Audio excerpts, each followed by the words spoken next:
This is a message to all my supporters of this podcast. I'm introducing a new supporters program. You can contribute a small amount as a one-off payment to show your love for this podcast. Thank you in advance for all your contributions.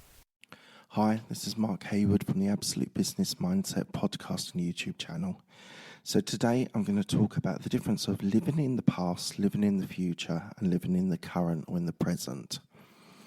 So I've been thinking about this for a little while, and I think that people that live in the past,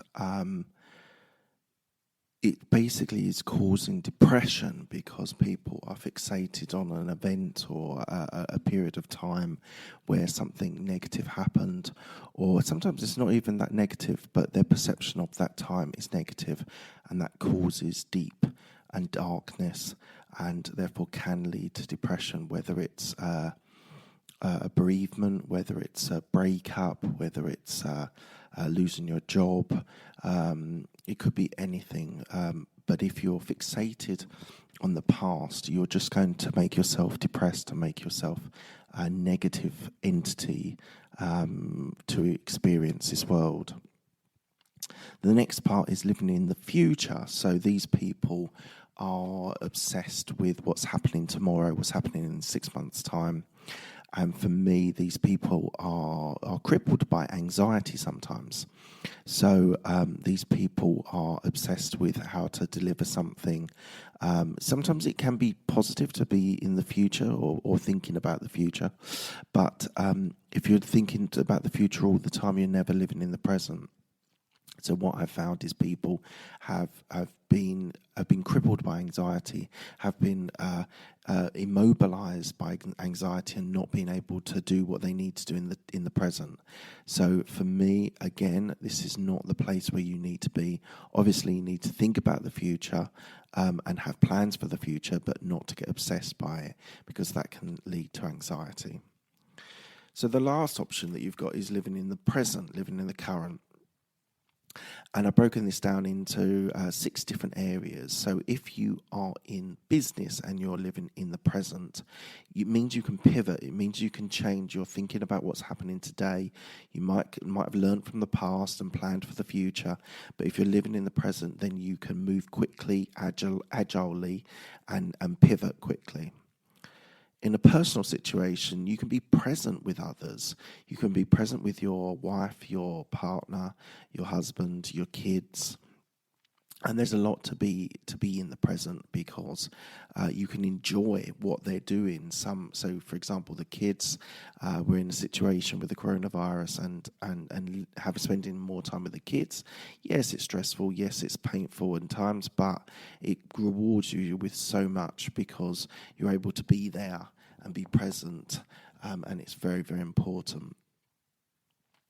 Number 3 is you don't ignore what's in front of your face. I think this is something that I struggled with in my past life, earlier in my life and career, is that I didn't always see what was the immediate thing, the good thing that was actually in front of you.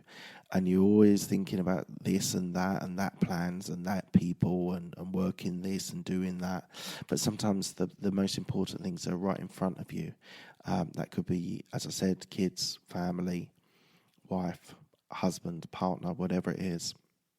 So don't ever forget the importance of things that are right in front of your face. Living in the present also means that you can think big. You're able to pivot and move and be agile, but you're able to think big and think what you really want to achieve. And you can then plan for that in the next day, week, month, year, but you're there in the moment, understanding what is actually achievable. So number 5 is, I've put here action, action, action. If you're living in the present, living in the current time, you can action and you can push and you can hustle and you can do all those things that make you an amazing businessman, amazing family man, amazing partner, wife, whatever, husband, whatever it is. but you're able to deliver and you're able to action. So it's so important. And my last point on this living in the present is that you can deliver on your promises.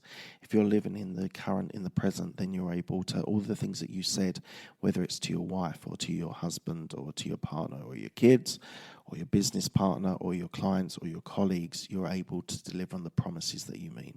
I've talked about this a lot, on delivering on your promises. I think is incredibly important, and we all should be delivering on our promises, not fudging, not twisting, not changing, but deliver on what you've agreed. You will be a great businessman if you deliver on your promises. Even if you do nothing else, if you just delivered on your promises, you can achieve greatness. Right, so that was just a quick podcast for you to give you an idea of the differences between living in the past, the future, and the present. Thank you very much, guys. I appreciate your time, and I'll speak to you again soon.